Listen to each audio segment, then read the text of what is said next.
Happy Navratri doctor గారు. అబ్బా ఏం వేడి మా అసలు సమ్మర్ కంటే ఎక్కువగా ఉంది. ఏం చేయాలి ఇంత వేడిలో మనం? అవునమ్మా, ఇది శరద్ ఋతు కాబట్టి ఇంత వేడవుతుంది. అందుకోసమే ఈ నవరాత్రినే మనం శరద్ నవరాత్రులు అంటాం అనమాట. ఈ సీజన్ లో ఖచ్చితంగా బయట ఇంత వేడి ఉంది కదా, అలాగే మన బాడీలో కూడా అంతే వేడి ఉంటుంది అనమాట. ఈ సీజన్ లో అందుకోసమే పిత్తం కూడా అంతే పెరుగుతుంది. అంటే ఆయుర్వేదంలో వాత పిత్త కఫ అని 3 దోషాలు ఉంటాయి. దాంట్లో ఈ పిత్తం అనేదే పెరుగుతుంది, హీట్ బాగా పెరుగుతుంది. దానివల్ల మనకి యాసిడిటీ ప్రాబ్లం రావచ్చు, యూరిన్ ఇన్ఫెక్షన్స్ రావచ్చు, స్కిన్ ఇన్ఫెక్షన్స్ రావచ్చు. అలాగే నిద్ర కూడా బాగా తగ్గిపోతూ ఉంటుంది అనమాట. మెంటలీ బాగా యాజిటేటెడ్గా బాగా ఇబ్బందిగా ఫీల్ అవుతూ ఉంటాం.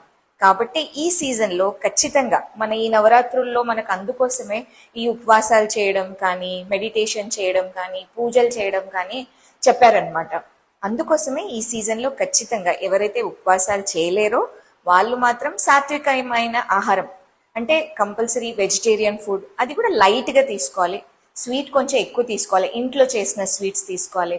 ప్లస్ ఈ సీజన్లో మనకి ఇప్పుడు సీతాఫలాలు వస్తున్నాయి, సపోటాలు వస్తున్నాయి. అవి ఖచ్చితంగా ఈ సీజనల్ ఫ్రూట్స్ అనే దాన్ని మనం మన డయట్లో ఇంక్లూడ్ చేసుకోవాలి.